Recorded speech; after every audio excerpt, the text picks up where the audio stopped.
ونستغفره ونعوذ بالله من شرور أنفسنا ومن سيئات أعمالنا من يهده الله فلا مضل له ومن يضلل فلا هادي له وأشهد أن لا إله إلا الله وحده لا شريك له وأشهد أن محمدا عبده ورسوله أما بعد يا أيها الناس اتقوا ربكم الذي خلقكم من نفس واحدة وخلق منها زوجها وبث منهما رجالا كثيرا ونساء واتقوا الله الذي تساءلون به والأرحام إن الله كان عليكم رقيبا وقال الله تعالى إلى ربي اشرح لي صدري ويسر لي أمري واحلل عقدة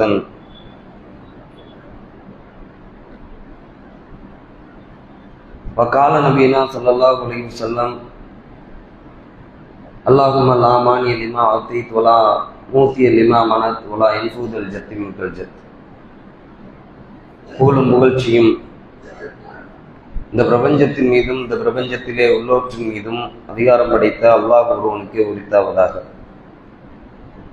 அகிலத்திற்கு ஒரு அருக்கொடையாக அனுப்பப்பட்ட அண்ணலும் பெருமகனார் நபிகள் நாயகம் ஸல்லல்லாஹு அலைஹி வஸல்லம் அவர்களின் மீதும் அவர்களுடைய குடும்பத்தாரின் மீதும் அவர்களுடைய சொல் செயல் அங்கீகாரத்தின் அடிப்படையிலே தங்களுடைய உண்மையான வாழ்க்கை சட்டத்திட்டங்கள் அனைத்தையும் அமைத்து கொண்ட முஸ்லிமான அனைத்து ஆண் பெண்களின் மீதும் வல்லரகுமான் ஆகிய ஓரிறைவனின் சாந்தியும் சமாதானமும் அன்பும் அருளும் என்றென்றும் நின்று நிலவட்டுமாக என்று பிரார்த்தித்த நிலையிலே என்னுடைய வார்த்தைகளை துவங்குகின்றன.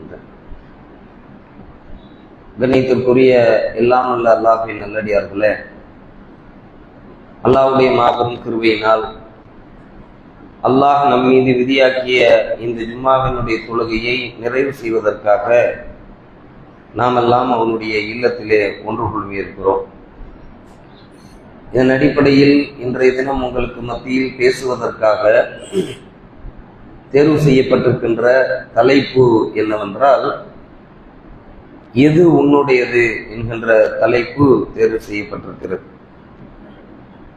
இந்த தலைப்பு தேர்வு செய்யப்பட்டதற்கான அடிப்படை காரணம் என்னவென்றால், நோக்கம் என்னவென்றால், இந்த உலகத்திலே பல்வேறு தரப்பட்ட கொள்கையுடைய கோட்பாடுடைய மக்கள் வாழ்ந்து வருகிறார்கள்.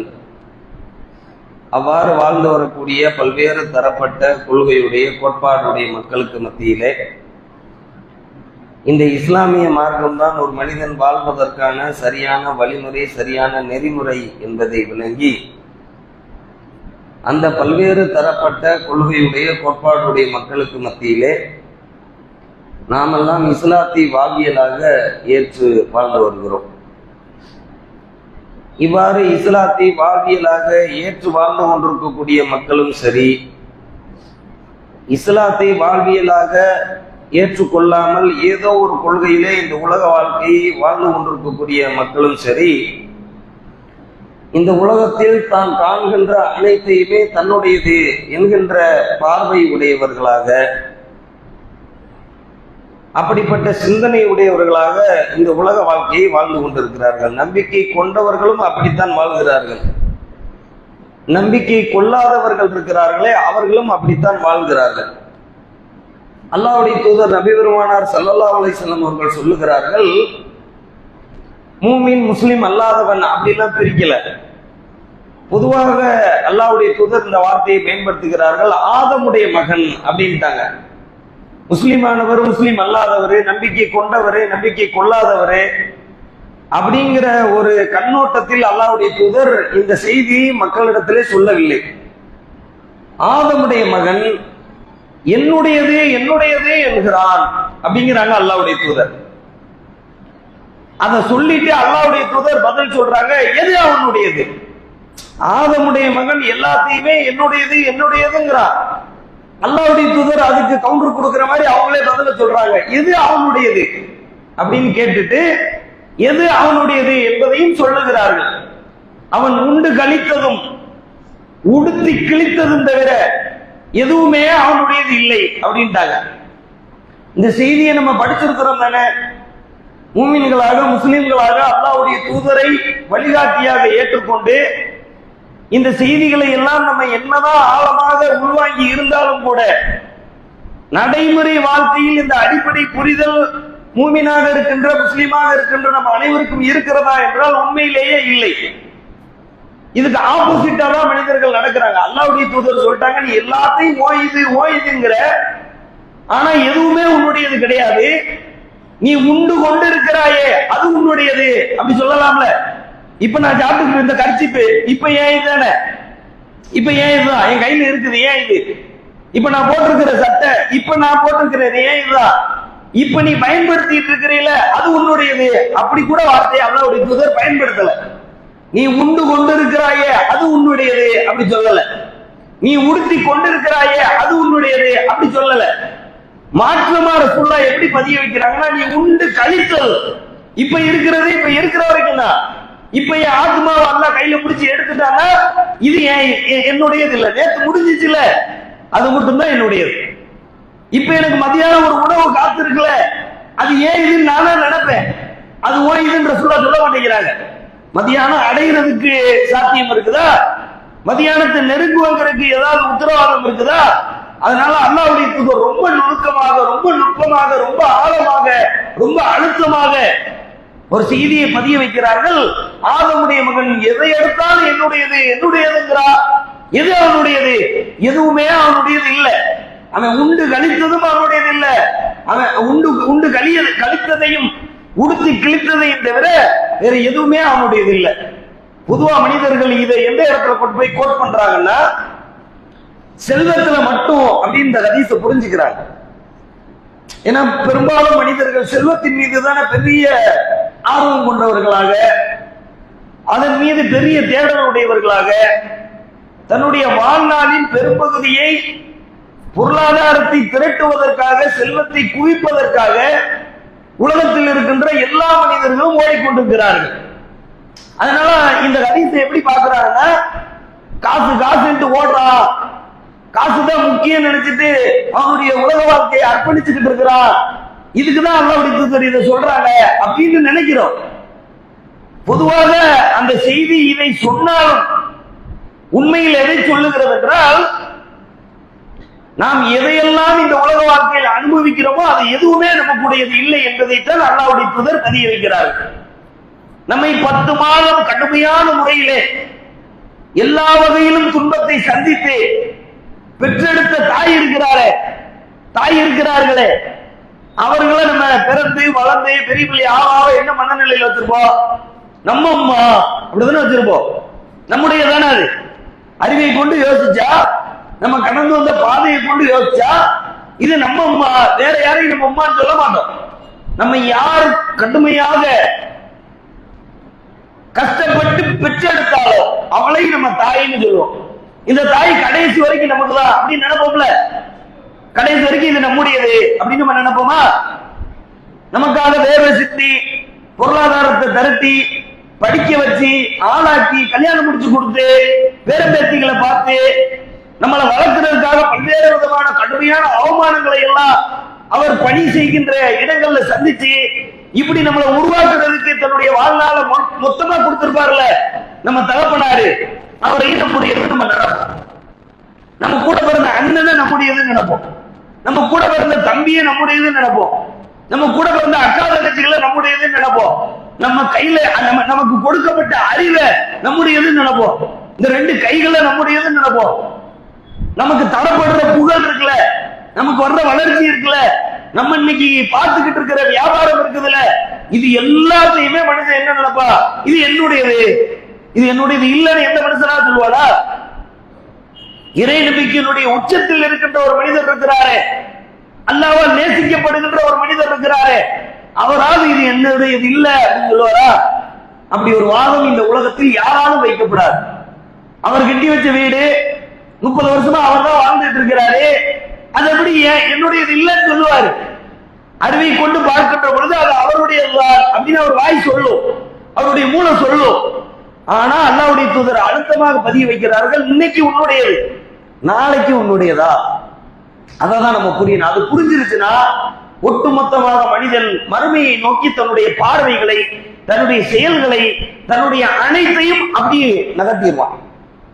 ஒரு ஆளு சங்கடப்படுற மாதிரி பேசிட்டா மனுஷனால தாங்க முடியும். எங்க வாப்பா என்னை அப்படி பேசிட்டாரு, எங்க உம்மா என்னை அப்படி பேசிட்டாரு, என் ஜமாத்துக்காரர் என்னை அப்படி பேசிட்டாரு, அப்படி எல்லாம் மனுஷன் அங்கலாய்க்கிறார். என் மனைவி என்னை அப்படி பேசிட்டா, என் கணவன் என்னை அப்படி பேசிட்டாரு, என் கூட பிறந்த அண்ணன் இப்படி பேசிட்டாரு அப்படின்னு சொல்றான்ல மனிதன், சொல்லுகிறானே. இதனுடைய பின்னணிலாம் என்னன்னா, இது கடைசி வரைக்கும் நமக்கு ஒரே மாதிரியாகவே நேர்கோட்டில் இருக்குங்கிற அந்த பார்வை தான் மனிதனுக்கு இப்படியான ஒரு சிந்தனையை ஏற்படுத்துகிறது. ஆனா இதுல எதுவுமே கிடையாது. உயிர் கூட அவனுடைய கிடையாது. நம்ம பிறந்துட்டோம், 60 வருஷம் வாழ்வோம், ஏதாவது கேரண்டி இருக்குதா?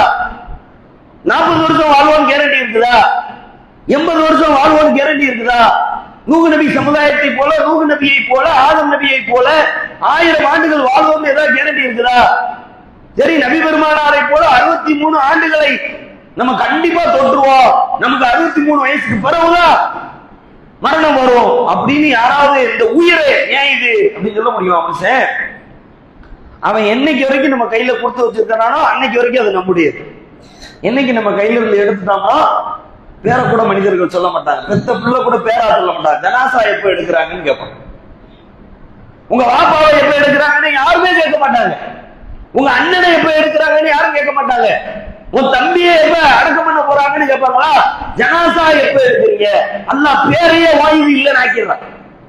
உனக்கு உலகத்துல 40 ஆண்டுகளாக, 50 ஆண்டுகளாக, 60 ஆண்டுகளாக புகழை, புகழின் உச்சத்தை, மற்ற அனைத்தை, செல்வத்தை, வளத்தை எல்லாத்தையும் கொடுத்தானே, அவன் உனக்கு தந்திருந்த அந்த உயிரை எடுத்த உடனே அந்த பேரை கூட மக்களை சொல்ல விட மாட்டேங்கிறான். ஜனாசான்னு பெத்த பிள்ளையே சொல்லுது, ஜனாசான்னு கூட பிறந்த அண்ணனே சொல்றாரு, ஜனாசான்னு கூட பிறந்த தம்பியே சொல்றாரு, ஜனாசான்னு எனக்கு பிறந்த பிள்ளையே என்னை பார்த்து சொல்றா. இந்த அடிப்படையை புரிஞ்சுச்சுன்னா மனிதன் அல்லாவின் பக்கம் தன்னுடைய பார்வையை அப்படி திருப்பிடுவான்ல. ஆனா மனுஷன் ஏன் இப்படி இவ்வளவு வேகமாக இந்த உலகத்திலே அல்லாவை மறந்து விட்டு மற்ற அனைத்தையும் நோக்கி ஓடுகிறான் என்றால், எல்லாவற்றையும் அவனுடையது என்று எண்ணிக்கொண்டிருக்கின்ற காரணத்தினால்தான். அந்த பார்வையை கொஞ்சம் தூக்கி பின்னாடி நம்ம வைக்க கடமைப்பட்டிருக்கிறோம். உலகம் என்பது, வாழ்க்கை என்பது நேரம் கடத்துதல் அப்படின்னு அறிவியலாளர்கள் சொல்லுகிறார்கள். நம்ம என்ன கவனிக்கணும்னா, நேரம் கடத்துதல் அல்ல, பயன்படுத்துறது. இருக்கிற காலம் தான் 20 வயசு வரைக்கும் தான் வாழ்ந்தீங்கன்னா அதுக்குள்ள அல்லாவுக்கு செய்ய வேண்டிய கடமைகளை, மனித குலத்துக்கு செய்ய வேண்டிய கடமைகளை செஞ்சிடணும். 40 வயசு வரைக்கும் வாழ்ந்தீங்கன்னா அதுக்குள்ள அல்லாவுக்கு செய்ய வேண்டிய கடமையை, மனித குலத்துக்கு செய்ய வேண்டிய கடமையை, உறவுக்கு செய்ய வேண்டிய கடமையை செஞ்சிடணும். 60 வயசு எல்லாரும் என்ன நினைக்கிறாங்க? நாளைக்கு பார்த்துக்கிடவா, எல்லாத்தையும் தன்னுடையது நினைக்கிறாங்க. ஆனால் இந்த விஷயங்களை, அல்லாஹ்வுடைய மார்க்கத்தை பின்பற்றுவதை, தொழுகையை நிலைநாட்டுவதை, மார்க்கத்தை மக்களிடத்தில் சொல்வதை, தவறுகளை விட்டு விலகுவதில் இருந்து, உறவுகளை பேணுவதில் இருந்து எல்லாத்தையும் மனுஷன் என்ன நினைக்கிறான்? நாளைக்கு பார்த்துக்கலாம். ஒரு வீட்டை கட்டிட்டு எல்லாத்தையும் பேணிக்கலாம், ஒரு வியாபாரத்தை ஸ்திரப்படுத்திட்டு அடுத்து இதை பார்த்துக்கிடலாம் அப்படின்னு மனிதன் மறுமை வாழ்வுக்கான அனைத்தையும் தள்ளி போடுகிறான். இது அவன் மறுமை வாழ்க்கை தான் அவனுடைய. மர்ம வாழ்க்கையை தவிர வேற ஏதாவது அவனுடையதா இருக்குதா? மரணம் வந்துருச்சுன்னா அது அவனுடையது. மரணத்திற்கு பிறகு மன்னரை வாழ்க்கை அவனுடையது. மன்னரை வாழ்க்கைக்கு பிறகு மறுமை வாழ்க்கை வெற்றியாக இருந்தாலும் அதுதான் அவனுடையது, தோல்வியாக இருந்தாலும் அதுதான் அவனுடையது. யானப்சி தான் நாளைக்கு மறுமையினுடைய நிலைமை. அல்லாஹ் அப்படித்தானே சொல்றான், யௌம யஃபிருல் மர்உ மின் அஹி வ அபீஹி வ உம்மிஹி வ ஸாஹிபதிஹி வ பனீஹி. நாளை மறுமையில ஒரு சகோதரன் தன்னுடைய சகோதரனை, தாயை, தகப்பனை, மனைவியை, பிள்ளையை விட்டு வெறுண்டு ஓடுவார். இங்க நடக்குமா? என் அண்ணனை பார்த்து நான் ஓடுவனா? என் அம்மாவை பார்த்து நான் ஓடுவனா? என் தகப்பனாரை பார்த்து நான் ஓடுவனா? நாளைக்கு மறுமையில எல்லாரையும் அண்ணன் அரசுக்கு முன்னாடி எழுப்பி வச்சு விசாரணை செய்கின்ற பொழுது, எங்க அம்மா கீழே வந்துருச்சு, எங்க அம்மாக்கு அடிபட்டுருச்சு, எங்க அம்மா மரண தருவாயில இருக்கு, எங்க அண்ணனுக்கு, எங்க வாப்பாக்கு, என் நண்பனுக்கு, என் கொள்கை சொந்தத்துக்கு அப்படிங்கிற பார்வை மறுமையில இருக்காது. உலகத்துல அது இருக்கும். மறுமையில யானப்சி யௌம யஃபிருல் மர்உ மின் அஹி. அந்நாளிலே ஒரு மனிதன் தன்னுடைய சகோதரனை விட்டு ஓடுவார். உம்மிகி, தாயை விட்டு ஓடுவார். அபீகி, தந்தையை விட்டு ஓடுவான், சாகிபத்திகி மனைவியை விட்டு ஓடுவான். இதுல ரொம்ப அழுத்தமா கவனிக்கணும். இந்த மனைவிங்கிற கேட்டகரிக்கு தான் மனுஷன் எல்லாத்தையும் தூக்கி எறியும். தாய்க்காக தூக்கி எறிய மாட்டான், தகப்பனுக்காக தூக்கி எறிய மாட்டான், பிள்ளைக்காக தூக்கி எறிய மாட்டான், அண்ணன் தம்பிக்காக தூக்கி எறிய மாட்டான். மனைவிக்காண்டி வாப்பாவை தூக்கி எறிவா, மனைவிக்காண்டி உமாவை தூக்கி எறிவா, மனைவிக்காண்டி கூட பிறந்த அண்ணன் தம்பியை தூக்கி எறிவா, மனைவிக்காண்டி தாம்பத்த பிள்ளையவே கூட என்ன செஞ்சிருவா, தூக்கி எறிஞ்சிருவா. இந்த எல்லா இடத்துல ரொம்ப ஹைப்பர் டெக்னாலஜி எது இருக்குன்னா இந்த மனைவிங்கிற கான்செப்ட் இருக்குது. உச்சமா யோசிச்சா, ரொம்ப ஆழமா யோசிச்சா. ஆனா அல்லாஹ் சொல்றா, எந்த மனைவிக்காக வெளிநாட்டிலே 20 ஆண்டுகள் உன்னுடைய எல்லா இன்பத்தையும் நீ இழந்து பொருளாதாரத்தை திரட்டி தந்தாயோ, அவளுடைய வளர்ச்சிக்காக எல்லா உறவுகளையும் பகைத்தாயோ, இந்த மனைவியை பார்த்து நாளை மறுமையிலே நீ வெறுண்டு ஓடுவாய் அப்படிங்கிறான். நேச்சுரலிட்டிங்கிறது இதுதான், நேச்சுராலிட்டிங்கிறது இதுதான். நாளைக்கு மறுமையில நமக்கு நம்ம தான், நமக்கு அல்லாஹ் தான். அப்ப அல்லாஹ் தான் நமக்கு, நம்ம தான் நமக்குங்கிறது எப்படி ஒரு வாழ்க்கைய இந்த உலக வாழ்க்கையில நம்ம வாழணும், எப்படி ஒரு வாழ்க்கையை இந்த உலக வாழ்க்கையில வாழணும்னா நமக்கு தரப்பட்டிருக்கின்ற காலங்கள் ரொம்ப சின்னது, எப்பனாலும் வாழ்க்கை முடிவுக்கு வரலாம் அப்படிங்கிற ஒரு புரிதலோடு கிடைத்திருக்கிற நேரங்களை எல்லாம் அல்லாஹ்வை நோக்கி திருப்புகின்ற மனிதர்களாக, மக்களாக நாம் என்ன செய்ய வேண்டும், சரியான முறையிலே நம்மை மாற்றிக்கொள்ள வேண்டும். பொதுவாக மனிதர்கள் மன நிம்மதியை எங்கே தேடுகிறார்கள் என்றால், மனிதர்களிடத்தில் எல்லாத்திலும் உயர்வு இருப்பதை போல இழப்புகளும் மனிதனுக்கு இருக்கிறது. ஒரு கவலையை சந்திக்கின்ற பொழுது, ஒரு இழப்புகளை சந்திக்கின்ற பொழுது, நான் ஒரு காலத்துல பயங்கர பணக்காரன் அத்தா அப்படின்னு இன்னொருத்தன் சொல்றாங்கல்ல, தான் கடந்து வந்த பாதையில் இருக்கின்ற அந்த கடினத்தை தான் நேசிக்கின்ற ஒருவரிடத்துல மனிதன் பகிர்கிறான்.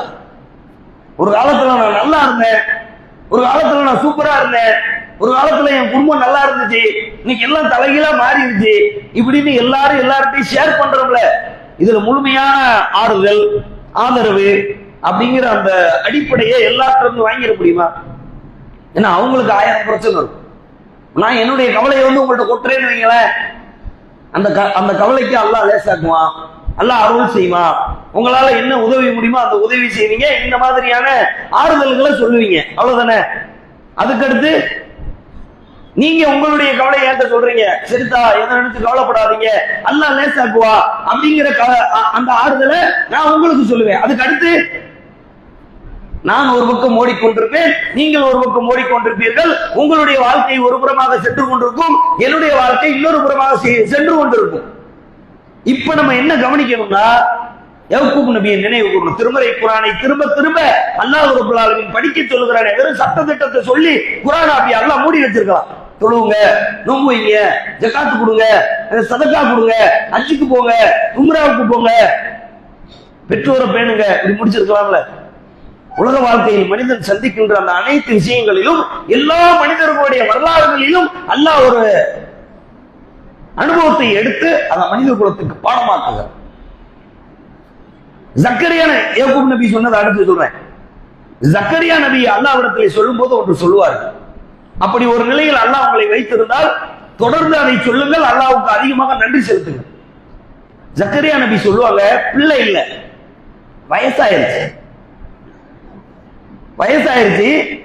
எலும்புகள் எல்லாம் பலவீனம் அடைஞ்சிருச்சு, எலும்புகள் எல்லாம் பலவீனம் அடைந்து விட்டது, தலையெல்லாம் நரையால் மின்னுகிறது, பிள்ளை இல்லை. ஜக்கரியா நபி அல்லாஹ்விடத்திலே நேரடி தொடர்பிலே வகையிலே இருக்கின்ற ஒரு தூதர், மனித குலம் மதிக்கின்ற ஒரு தூதர், பிள்ளை இல்லை. ஒரு காலகட்டத்துக்கு பிறகு அல்லாஹ் என்ன செய்யறான், பிள்ளை பாக்கியத்தை கொடுக்கிறான். யக்கூப்னு உனக்கு ஒரு பிள்ளை பிறக்கும், யஹ்யான்னு ஒரு பிள்ளை பிறக்கும் அப்படின்னு ஒரு நற்செய்தி அல்லாஹ் சொல்றான்ல. அதை சொல்றதுக்கு முன்னாடி அந்த செய்தியை சொல்றான்ல அல்லாஹ், அந்த செய்தியை சொல்றதுக்கு முன்னாடி சரி, சொன்னதுக்கு பிறகு சரி, ஜக்கரியா நபி அவர்கள் அல்லாஹ்விடத்திலே பேசுகின்ற பொழுதெல்லாம் இந்த வார்த்தையை பயன்படுத்துகிறார்கள். இறைவா, உன்னிடத்தில் பிரார்த்தனை செய்தது நான் துர்பாக்கியசாலியாக இருந்ததே இல்லை. எவ்வளவு பெரிய ஆழம் தெரியுமா இது? அப்படின்னா என்ன அர்த்தம்னா, நான் உன்கிட்ட கேட்ட எதையுமே எனக்கு நீ இல்ல அப்படின்னு ரிஜெக்ட் பண்ணவே இல்லை, ஒரு பிரார்த்தனை கூட நிராகரிக்கப்படவில்லை அப்படிங்கிற வாதத்தை ஜக்கரியா நபி அல்லாஹ்விடத்தில் வைக்கிறாங்க. ஆனா பிள்ளை ரொம்ப காலமா இல்லை. பிள்ளை எத்தனை தடவை கேட்டிருப்பாங்க, எல்லாம் எனக்கு பிள்ளைய கொடுங்க எத்தனை தடவை கேட்டிருப்பாங்க. ஆனா பினிஷிங் எப்படி பண்றாங்கன்னா, இறைவா உன்னிடத்தில் பிரார்த்தனை செய்தது நான் துப்பாக்கியசாலியாக இருந்ததே இல்லை, இது நீ கரெக்டா முடிச்சு கொடுப்ப அப்படிங்கிற பிரசன்டேஷன் அல்லாஹ்வுடைய தூதர் ஜக்கரியா நபி அவர்கள் அல்லாஹ் இடத்திலே வைக்கிறார்கள். ஜக்கரியா நபியினுடைய மனைவி அவங்களும் பலவீனமானவங்க தான். இப்ராஹிம் நபியினுடைய மனைவி கூட நான் மலடியாக இருக்கிறேன் அப்படிங்கிற வார்த்தையை பயன்படுத்தினார். எனக்கு எப்படி பிள்ளை பிறக்கும்? இப்ராஹிம் நபியினுடைய மனைவி ராஜராமா இருக்கிறாங்களே, அவங்களுக்கு அல்லாஹ் இஸ்ஹாக் பற்றியும் யக்கூப் பற்றியும் யூசுப் பற்றியும் நற்செய்தி சொன்னானே, அப்ப அந்தம்மா சொன்ன வார்த்தை, இப்ராஹிம் நபியினுடைய மனைவி ராஜராமையார் அவர்கள் சாராமா சொன்ன வார்த்தை, எனக்கு எப்படி பிள்ளை பிறக்கும்? நானும் மலடியாக இருக்கிறேன். ஆனா மலடிக்கு குழந்தை பிறந்துச்சா இல்லையா? அந்த அம்மா சொன்ன வார்த்தை, நான் மலடி, எனக்கு எப்படி குழந்தை பிறக்கும் அப்படின்னு கேக்குது. அறிவை கொண்டு அறிவியலை கொண்டு நீ சிந்திச்சா அதுக்கு வாய்ப்பே இல்லை. ஆனா அல்லாஹ் குன் ஃபயக்கூனுக்கு சொந்தக்காரன். இதா அராத செய்ய யக்கூலஹு குன் ஃபயக்கூன், நான் எதையாவது ஆக வேண்டும் என்று சொன்னால் ஆகு அப்படின்னு சொல்லுவோம், அது உடனே ஆயிரும். அதுக்கு சயின்ஸ் தேவையில்லை, அதுக்கு டெக்னாலஜி தேவையில்லை, நான் ஆகும் அது ஆயிரும். அதான் நாங்கிறான் அல்லாஹ். அதைத்தான் அல்லாஹ்வுடைய தூதர் ஜக்கரியா நபி ரொம்ப அழகா பயன்படுத்துகிறார். நான் கேட்டு எதையுமே அல்லாஹ் இல்லைன்னு சொன்னதே இல்லை. உன்னிடத்தில் பிரார்த்தனை செய்து நான் துப்பாக்கியசாலியாக இல்லவே இல்லை, இந்த விஷயத்தில் இருக்க மாட்டேன் நம்பினாரு. காலம் கடந்து அல்லாஹ் ஒரு பிள்ளையை கொடுத்தா, நபியா கொடுத்தான், பேரை வச்சு கொடுத்தான், அவனே பேர் வைக்கிறான். பேரை கூட நீ பிள்ளை இல்லைன்னு காலப்பட்டியல. ஜக்கரியா நபிக்கு அல்லாஹ் சொல்ற மெசேஜ் என்னது?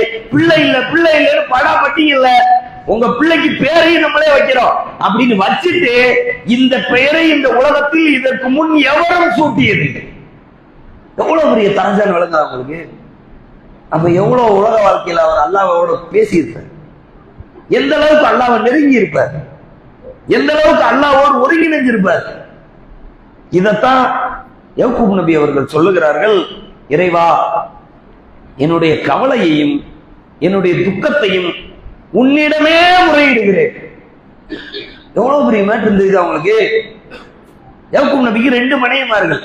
ஒரு மனைவிக்கு 10 பிள்ளைங்க, இன்னொரு மனைவிக்கு யூசுப் நபி பிள்ளை, இன்னொரு பிள்ளை அந்த டீடைல்டா சொல்லப்படல. ஒரு மனைவிக்கு உள்ள யூசுப் நபியை பற்றி அல்லாஹ் பேசுகிறார், இன்னொரு மனைவிக்கு உள்ள 10 பிள்ளையை பற்றி அல்லாஹ் குர்ஆன்ல பேசுகிறார். இந்த 10 பிள்ளைகளும் யக்கூப் நபிக்கு பிறந்த யூசுப் நபி சிறு பிள்ளையாக இருக்கின்ற பொழுது அந்த பிள்ளையின் மீது ஆத்திரம் அடைகிறார்கள். என்ன, நம்மளும் அவருக்கு பிள்ளைதான், நம்மளை விட அந்த பிள்ளையை பற்றி எப்ப பார்த்தாலும் தூக்கி கொஞ்சிக்கிட்டே இருக்கிறாரு, அன்பு காட்டுறாரு, அப்ப நம்ம எல்லாம் யாரு அப்படிங்கிற ஃபீலிங்கான்னு தெரியல. ஆனா உண்மையில அதுதான் வரலாறு படிச்சா உங்களுக்கு வழங்கும். பொறாமைப்படுகிறாரு. அதான் அல்லாஹ் சூரத்துல் நாஸ்ல பொறாமைக்காரர்களுடைய தீங்கை விட்டு பாதுகாப்பு தேடுகிறேன் அப்படின்னு எல்லாரையும் கேட்டு வைக்க சொன்னார். தன் பிள்ளை, தன் தம்பி, தன் தகப்பனுடைய வழித்தோன்றலில் அவரும் ஒருவர், தாய் தான் வேற, ஆனா அவர் தகப்பன் ஒரு ஆள் தான். ஆனா கூட பிறந்த அண்ணன் தம்பி 10 பேர் என்ன நினைக்கிறாங்க, எப்ப பார்த்தாலும் அவருன்னா நாங்க கூட்டு போறோம், உங்க விஷயத்துல நான் பயப்படுறேன் அப்படின்னு சொல்றாரு, அனுப்ப மாட்டேங்கிறார். இல்ல நாங்க ரொம்ப பத்திரமா பார்த்துக்குவோம் அப்படின்னு கொண்டு போயிட்டு அந்த பிள்ளையை கொல்றதுக்காகவே கூட்டு போனாங்க. யக்கூப் நபியினுடைய 10 பிள்ளைகள் யூசுப் நபி அவர்களை கொல்லுவதற்காக வெளியே அழைத்து சென்றார்கள். அதுல ஒரே ஒரு சகோதரன் மட்டும், கொல்ல வேணாம்ப்பா, 1000 தான் இருந்தாலும் நம்ம தம்பி, நம்ம ஆப்பாக்கு பிறந்தவர், ஏதாவது ஒரு கிணத்துக்குள்ள போட்டுருவோம், ஓனாய் தின்னுட்டு போயிருச்சுன்னு ஆப்பாட்ட போய் சொல்லிடுவோம், நாங்க ஓனாயை 10 பேர் சேர்ந்து விரட்டணும், ஆனாலும் எங்களால யூசுப் நபி சின்ன பிள்ளை, குட்டி பிள்ளை, எங்களால போய் பிடிக்க முடியல அப்படின்னு சொல்லி வாப்பாட்ட ஏதாவது மேனேஜ் பண்ணி உயிரோடையாவது விட்டுருவோம்ப்பா, கூட இருக்க கூடாது, அவ்வளவுதானே, செஞ்சிருவோம்ப்பா அப்படின்னு சொல்லி அந்த ஒருத்தருடைய கருத்தை அந்த 9 பேரும் ஏற்றுக்கொண்டு கிணற்றிலே யூசுப் நபி அவர்களை விட்டு சென்றார்கள். அவரை உடுறதுக்கு முன்னாடியே அவர் கனவு கண்டு வாப்பாட்ட சொல்லிட்டார். 10 நட்சத்திரங்கள் 11 நட்சத்திரங்கள் சிரம்பணிவதை போல கனவு கண்டேன். தனக்கு கொண்டு போய் விடுறதுக்கு முன்னாடி அல்லாஹ் கனவா காட்டிட்டா, இப்ப நீ கீழே இருக்கிற, நாளைக்கு எல்லாரும் உன்னை ஏற்றுக்கொள்ளுகின்ற நிலைக்கு, உன் தகப்பனோடு இருக்கின்ற தரத்துக்கு எல்லா நிலையிலும் உனக்கான உதவி உன்னை நோக்கி வரும் அப்படிங்கறது அல்லாஹ் கனவின் மூலமாக ஏற்கனவே யூசுப் நபி அவர்களுக்கு அறிவிக்கிறான். அந்த கனவுக்கு யாக்கூப் நபி விளக்கமும் கொடுக்கிறார்கள். கூட்டு போயிட்டாங்களா, காலம் கிடக்குது, வளர்றாங்க, வாலிபத்தை தழுவுறாங்க. ரொம்ப காலம் கழிச்சு சிறைவாசத்தையும் அனுபவிக்கிறாங்க. சிறைவாசத்துக்கு பிறகு மீண்டும் வெளியே வருகிறார்கள். அதுக்கு பிறகு அப்பா அம்மாவும் சந்திக்கிறாங்க, அண்ணன் நம்பிகள் சந்திக்கிறாங்க. இது வரலாறு, திருமறை குர்ஆன் சொல்லுகின்ற வரலாறு. இந்த காலகட்டத்தில் யூசுப் நபி அவர்களை பிரிந்திருந்து கண்களிலே கண்ணீரை தினம் தினம் தினம் தினம் அளவு கடந்து வடித்து வடித்து தன் பிள்ளை யூசுப் நபி அவர்களை தேடி தேடி கண்கள் எல்லாம் பூத்து போய் கண்ணெல்லாம் பூத்து போச்சு, குருடாயிட்டாங்க. யாக்கூப் நபி என்ன ஆயிட்டாங்க, பிள்ளைய தேடி தேடி தேடி தேடி எவ்வளவு சிந்திச்சிருந்தா யாக்கூப் நபி அவர்களுடைய மைண்ட் எல்லாம் ரொம்ப இறுக்கமாயி கண்ணெல்லாம் பூத்து போய் தூக்கம் இல்லாம இரவு முழுக்க அல்லாஹ்ட்ட பேசுவாங்க, தொழுவாங்க, எதுவும் மிஸ் ஆகாது. ஆனா பிள்ளை மேல உள்ள தேடல், பிள்ளையின் மீது உள்ள அன்பு, பிள்ளையின் மேல உள்ள நேசம் ஜக்கரியா நபி உழுக்குது.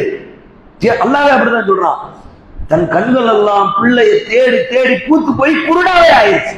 அல்லாஹ்வே சொல்றான், நம்ம சொல்லல, யாக்கூப் நபியும் சொல்லல, அல்லாஹ்வே சொல்றான். பிள்ளைய அப்படி தேடினாலும் உட்கார்ந்து மனிதர்களோடு புலம்பி இருந்தார்களா? அதைத்தான் அல்லாஹ் நமக்கு மனிதர்களுக்கு பாடம் நடத்துகிறான். என்னுடைய கவலையையும் என்னுடைய துக்கத்தையும் அல்லாஹ்விடமே முறையிடுகிறேன். ஏன் இந்த மெசேஜ் அல்லாஹ் நமக்கு சொல்லி தர்றா? இதை சொல்லி தர்றதுக்கான அடிப்படை காரணம் என்ன? நம்ம என்ன சொல்றோமோ அதை அப்படியே புரிஞ்சு அப்படியே ரிப்ளை பண்றாங்க. ரிப்ளை வார்த்தையா வராது, நமக்கு விசிபிள் தானே தேவை. நமக்கு ஒரு விஷயத்தை நம்பணும்னா கண்ணு முன்னாடி தெரியணும்ல, அப்பதான் நம்ம. அவன் கண்ணு முன்னாடி தெரிய மாட்டான்ல, அவன் வந்து கவலைப்படாதப்பா நல்லா சொல்லிட்டான்னா இங்க எல்லாரும் நம்பிடுவாங்க. கவலைப்படாதன்னு சத்தம் வானத்துல இருந்து அசரீரியா கேட்டுச்சு, கூல் அப்படின்னு ஆயிடுவாங்க. நம்ம மனிதன் என்ன செய்யறான், தகப்பன் என்ன செய்யறான், தாய் என்ன செய்யறாங்க, அண்ணன் என்ன செய்யறான், தம்பி என்ன செய்யறான், தகப்பன் வேற வேற உறவுகள், நண்பர்கள் எல்லாரும் என்ன செய்யறாங்க, பதில் சொல்றாங்க. இந்த பதில் ஏதோ ஒரு இடத்துல அவனை நிறைக்கிறது, தீர்வல்லாது. அவர்கள் பேசிய அந்த பேச்சுக்கு அவர்கள் சொல்லுகின்ற பதில் அவர்களுக்கு சற்று மன ஆறுதலை தருகிறது, அவ்வளவுதான், தீர்வை தராது. விளங்குதா அவங்களுக்கு நான் என்ன சொல்றேங்க? எதை நினைச்சு கவலைப்படாதீங்கிறது ஒரு ஆறுதல், அது மூமின்களுக்கு தரப்பட்ட ஒரு அடிப்படை, அதை சொல்ல வேண்டும். ஆனால் அது தீர்வை தருமா? தீர்வு எங்கே இருக்கிறது? இதே மேட்டரை அல்லாஹ்ட்ட பேசணும். உங்க வாப்பாட்ட பேசுறீங்களா, வாப்பா என்னால முடியல வாப்பா அப்படின்னு இல்ல, இதே மாதிரி அல்லாஹ்ட்ட பேசுங்க. யா அல்லாஹ் என்னால முடியல அல்லாஹ் அப்படின்னு நீ சொல்லணும். ஜக்கரியா நபி அப்படி சொன்னாருங்க, சாரி அய்யூப் நபி அவர்கள் அப்படி சொன்னார்கள். உடம்பெல்லாம் நோய், மனைவி விட்டுட்டு போயிட்டாங்க, பிள்ளைங்க விட்டுட்டு போயிட்டாங்க. சில தப்சீர்கள்ல அய்யூப் நபியினுடைய உடல்ல புழு மேய்ந்ததுன்னா எழுதி வச்சிருக்கிறாங்க. என்ன நோயின்னு அல்லாஹ் சொல்லல, ரொம்ப கடுமையான நோய், யாருமே பக்கத்தில் நிற்க முடியாத நோய். மனைவி பக்கத்தில் நிக்கல, பிள்ளை பக்கத்தில் நிக்கல, சொந்த பந்த பக்கத்தில் நிக்கல. அப்ப அல்லாஹ்ட்ட ஒரு நாள் அவர் பேசுகிறார், அந்த வரலாறையும் அல்லாஹ் சொல்லுகிறார், இறைவா சைத்தான் என்னை தீண்டி விட்டான், என்னால் முடியவே இல்லை அப்படிங்கிற. அப்பதான் அல்லாஹ் பதில் சொல்றான். ரொம்ப எக்ஸ்ட்ரீமுக்கு போய் கேட்டுக்கிட்டே இருந்திருக்கிறார் அர்த்தம். ஒரு நாள் கேட்டு, 2 நாள் கேட்டு, 3 நாள் கேட்டு, 4 நாள் கேட்டு, 5 நாள் கேட்டு, 5 வருஷம் கேட்டு, 10 வருஷம் கேட்டு, யா அல்லாஹ் முடியாதவானே அப்படின்னு கேட்ட உடனே அந்த தண்ணீரிலே போய் குளி அப்படிங்கிற அல்லாஹ் அய்யூப் நபியை. அங்க இருக்கின்ற அந்த புற்களை எடுத்து உன்னுடைய வேலையை அடித்துக்கொள் அப்படிங்கிற அல்லாஹ். அடிச்சு அப்புறம் சூப்பர் ஆக்கி விட்டா, வெல்த் ஆக்கி விட்டா, செல்வத்துல பெரிய இடத்துக்கு அய்யூப் நபியை கொண்டு போய் விட்டுட்டா, உறவு வந்துருச்சு. இதெல்லாம் அல்லாஹ் குர்ஆன்ல சொல்றான். விட்டுட்டு போன மனைவி வந்துட்டாங்க, நல்லா ஆனவொன்ன காசு வந்தவொன்ன, நல்லா ஆனவொன்ன காசு வந்தவொன்ன, மனைவி வந்துட்டாங்க, பிள்ளைங்க வந்துட்டாங்க, அக்கா தங்கச்சி வந்துட்டாங்க, எல்லா உறவும் வந்துட்டாங்களா? வந்து வாழ்க்கை அப்படி சூப்பரா போய்கிட்டு இருக்கும்போது ஒரு நாள் குளியல் அறையிலே நிர்வாணமாக நின்று அய்யூப் நபி அவர்கள் குளித்துக் கொண்டிருக்கிறார். புரிதல்னா இதுதான் புரியுது, இப்படிதான் புரியணும். அல்லாஹ் குளிச்சுக்கிட்டு இருக்கிறாங்க. அந்த பதில அல்லாஹ் அக்செப்ட் பண்றான். இதுதான் முத கேட்டதும் அதான், இப்ப கேட்கறதும் அதான். அந்த பதில் தான் அல்லாஹ்ட்ட நம்ம பேசுற விதத்துல, அதுதான் நமக்கு அல்லாஹ் நம்மள்ட்ட பாக்குறது. முதல்ல இப்படி கேட்டாங்களா, யாரெல்லாம் என்னால தாங்கவே முடியலன்னு சொன்னாங்களா? குளிச்சுக்கிட்டு இருக்கும்போது அல்லாஹ் என்ன பண்றான்னா, அவங்களுக்கு நிர்வாணம் குளியல் அனுமதி இருந்தது, நமக்கு இல்லை. பிற்காலத்தில் அது மாற்றப்பட்டு விட்டது. நிர்வாணமா குளிச்சுக்கிட்டு இருக்கிறாங்க. தங்க வெட்டுக்கிளிகளை அல்லாஹ் அள்ளி காலுக்கு முன்னாடி அப்படி குவியா போறோம். குளியல இல்ல, குளிச்சுக்கிட்டு இருக்கிறாங்க. ஒரு காலத்துல ஒண்ணும் இல்ல, பெரிய நோய், யாருமே பக்கத்துல நிக்கல, ஓடிட்டாங்க. அடுத்து வேற லெவல்ல கொண்டு போய் அல்லாஹ் வைக்கிறான். உலகமே திரும்பி பார்க்கிற தரத்துல கொண்டு போய் வைக்கிறான். குளிச்சுக்கிட்டு இருக்கிறாங்க. தங்க வெட்டுக்கிளியை தூக்கி அல்லாஹ் குவிச்சு போடுறான். குவிச்சு போட்ட உடனே நோயாளியாக இருந்த பொழுது அதை அள்ளினால் அந்த பார்வை வேற.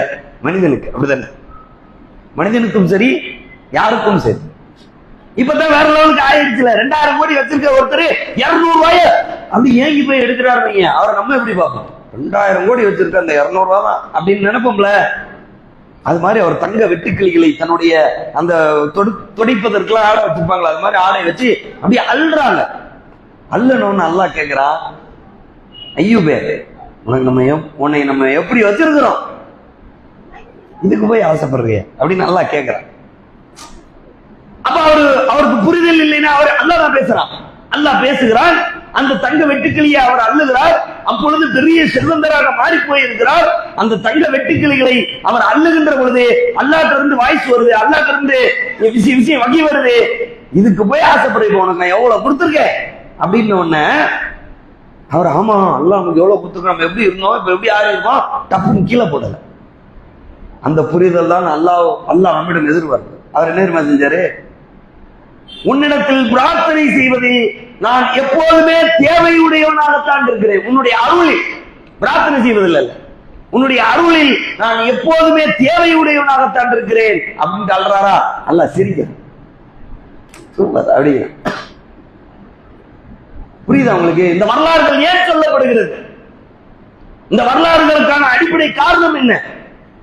இந்த வரலாறுகளை புரிந்து கொள்கின்ற பொழுது இந்த உலகத்தில் மனிதர்களாக இருக்கின்ற நாம் அனைவருமே நாம் சந்திக்கின்ற அனைத்தையும் அப்படியே மனசுல இருந்து கடத்தி அல்லாஹ்விடத்துல எல்லா நேரமும் பேசுகின்ற மனிதர்களாக, மக்களாக மாறிவிடும்.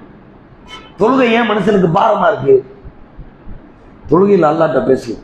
ஃபஜ்ருடைய தொழுகையை தொழுதவர் அல்லாஹ்வுடைய பாதுகாப்பிலே இருக்கிறார் அப்படின்னு ஒரு ஸ்டேட்மெண்ட் வாக்கா தரப்பட்டுச்சு. அந்த வாக்கு மீறப்படும் நினைக்கிறீங்களா?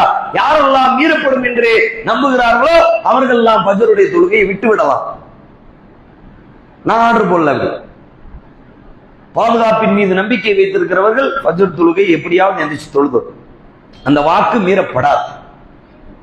யாரெல்லாம் ஃபஜ்ருடைய தொழுகையை தொழுது விட்டார்களோ அவர்கள் அல்லாஹ்வுடைய பாதுகாப்பில் இருக்கிறார்கள் அப்படின்னு சொன்னாங்கன்னா, இதை புரிந்து கொண்டவர்கள் அதை நடைமுறைப்படுத்துகிறார்கள். இதை புரிந்து கொள்ளாதவர்கள் எல்லாமே தன்னுடையது என்று அங்கலாய்த்துக் கொண்டிருக்கிறார்கள் என்கின்ற அடிப்படையை புரிந்தவர்களாக இந்த உலகத்தில் நமக்கு தரப்பட்டிருக்கின்ற உயிர் முதற்கொண்டு, நம்மை பெற்றெடுத்த தாய் தகப்பன் முதற்கொண்டு நம்மோடு இருக்கின்ற யாரும் எதுவும் நம்முடையதல்ல.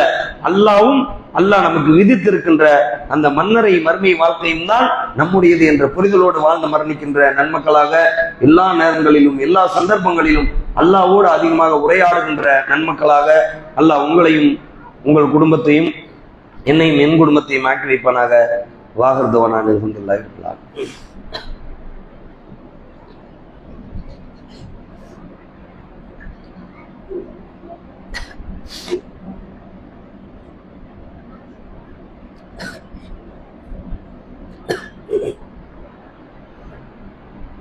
கண்ணியத்திற்குரிய எல்லாம் உள்ள அல்லாஹ்வின் நல்லடியார்களே,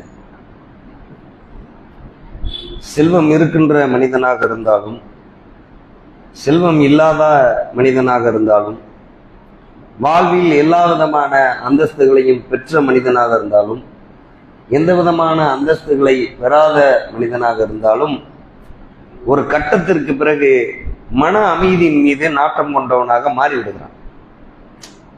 எண்ட் ஆஃப் த ரிசல்ட் ஆதான் 6000 கோடி இருக்கு, நான் சந்தோஷமா இருக்கேன் அப்படின்னு கொஞ்ச நாளைக்கு சொல்லுவான். 6000 கோடி இருக்கும், வேற வழியில சந்தோஷத்தை அப்படி எடுத்துக்குவாங்க. வேற தூக்கமே வராது. 6000 கோடி இருக்கும், தூக்கமே வராது. இந்த 6000 கோடி வச்சு என்ன செய்ய, மாத்திரை போட்டு தூங்கும். சந்தோஷம் போயிருச்சா, மகிழ்ச்சி மன அமைதி போயிருச்சா? 6000 கோடி இருக்கும், மனைவி தன்னை புரிஞ்சுக்கிடவே மாட்டான். 6000 கோடி வச்சு என்ன செய்யறது, போயிடும். மன அமைதி போயிடும், மகிழ்ச்சி போயிடும். இப்படி மனிதன் மூமினாக இருந்தாலும் மூமினாக இல்லாவிட்டாலும் மன அமைதியை எங்கேயோ தேடிக்கொண்டிருக்கிறான். அல்லாஹ் பதில் சொல்லுகிறான், அல்லாஹ்வை நினைவு கூறுவதன் மூலமாகவே உள்ளங்கள் அமைதி அடைகின்றன, வேற எங்கேயுமே தேடாத. பணத்தை வச்சு தேடாத, பதவியை வச்சு தேடாத, புகழை வச்சு தேடாத, மனைவியை வச்சு தேடாத, உறவை வச்சு தேடாத, எதை வச்சுமே தேடாத, கிடைக்கவே கிடைக்காது அப்படின்ட்டாங்க. இதை சொல்லும் போது அல்லாஹ் பயன்படுத்துற வார்த்தை என்ன தெரியுமா? கவனத்தில் கொள்க. குர்ஆன் எடுத்து படிச்சு பாருங்க, ரொம்ப சொற்பமான இடத்துல அந்த வார்த்தையை எல்லாம் பயன்படுத்தி எல்லா விஷயத்தை பேசும்போது இந்த வார்த்தையை சொல்லி எல்லாம் பேசல. பிறகு எடுத்தா 20-30 தேடாது. 20-30 இடத்துல அல்லாஹ் பயன்படுத்துற வார்த்தையில கவனத்தில் கொள்கிற இந்த வார்த்தை இருக்குல்ல, இந்த வார்த்தையை சில இடங்களில் சில வசனங்களுக்கு அல்லாஹ் சொல்லுகிறான் கவனத்தில் கொள்க. நம்மள அட்டென்ஷன் சீக்கிங் கொண்டு வர அல்லாஹ். ஒரு வாத்தியார் பாடம் நடத்துங்க கவனி அப்படின்னு சொல்லிட்டு ஒரு மேட்டர் சொல்ல போனா அது ஒரு டைப். சும்மா அப்படி பேசிட்டப்பனா அது ஒரு டைப். அல்லாஹ் கூப்பிடுறான் நம்மள கவனத்தில் கொள்க, நல்லா மைண்ட்ல ஏத்திக்கோ அப்படிங்கிறான் அல்லாஹ். நல்லா மைண்ட்ல ஏத்திக்கோ அப்படின்னு சொல்லிட்டு அல்லாஹ்வை நினைவு கூறுவதால் மட்டுமே உள்ளங்கள் அமைதி அடைகின்றன. அப்ப இந்த மனிதர்கள் உலகத்தில் மன நிம்மதியை தேடிக்கொண்டிருப்பது யதார்த்தமானது, அது தேவையானது. அந்த மன அமைதியை அல்லாஹ்விடம் மட்டுமே தேடுகின்ற மனிதர்களாக, அல்லாஹ்வை அதிகமாக நினைவு கூறுவதை கொண்டு அடைகின்ற மனிதர்களாக அல்லாஹ் உங்களையும் என்னையும் ஆக்கி வைக்க வேண்டும். உங்களுக்கு கிடைக்கின்ற நேரங்களில் எல்லாம் நீங்கள் திக்ரு செய்யுங்க, நிறைய நன்றி சொல்லுங்க, நிறைய பாவம் மன்னிப்பு தேடுங்க, நிறைய அல்லாஹ் புகழுங்க. அல்லாஹ் சொல்றான், இதை மட்டும் சொல்லி முடிச்சிடுறேன். அல்லாஹ் சொல்லுகிறான், இடியும் அவனை புகழுகிறது. சூரத்து ரஹ்து இடி அப்படின்னு ஒரு அத்தியாயம் இருக்கும். அந்த அத்தியாயத்தை எடுத்து படிச்சு பாருங்க, வார்த்தையை பாருங்களேன். இடியும் அவனை புகழ்கிறது அப்படின்னு சொல்லிட்டு வானவர்களும் அவனை அணிவகுத்த நிலையிலே புகழ்கிறார்கள் அப்படிங்கிறான். 3 வேற வேற மேட்டர்.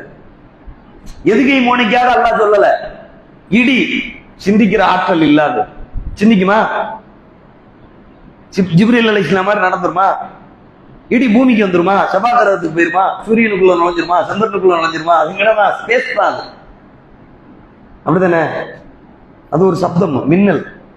ஆனா அல்லாஹ் சொல்றான், இடியும் அவனை புகழ்கிறது, வானவர்களும் அவனை அணிவகுத்த நிலையிலே புகழ்கிறார்கள். ரொம்ப நேர்த்தியா அவன் செஞ்சுக்கிட்டே இருக்கான். சொல்லிட்டு பறவைகளும் அணிவகுத்த நிலையிலே அவனை புகழ்கின்றன. எல்லா இடத்துலயும் அல்லாஹ் சொல்ற மேட்டர் என்னன்னா, எல்லாமே அவனை புகழ்ந்துட்டு திக்ருல நேரம் செலுத்து, தியானத்துல. அப்படி சொன்னா தப்பாயிரும். இறை நினைவுல, தியானம்னு தப்பா புரிஞ்சு வார்த்தை மிஸ் ஆகி வந்துருச்சு. இறை நினைவுல பறவை கவனம் செலுத்துது, வானவர்கள் கவனம் செலுத்துறாங்க, இடி கூட கவனம் செலுத்துது. மனிதன் மட்டும் அதுல ரொம்ப தூரமாக அப்பாற்பட்டிருக்கிறான் என்பதை கவனத்தில் கொண்டு அல்லாஹ்வை நினைவு கூறுவதன் மூலமாக மட்டும்தான் மனிதனுடைய உள்ளங்கள் அமைதி அடைகின்றது என்ற அடிப்படையான தத்துவத்தை புரிந்து வாழ்கின்ற நன்மக்களாக அல்லாஹ் உங்களையும் என்னையும், உங்கள் குடும்பத்தையும் என் குடும்பத்தையும் ஆக்கி வைப்பனாக. வாழ்கிறோம் நான் இருந்துள்ளார்.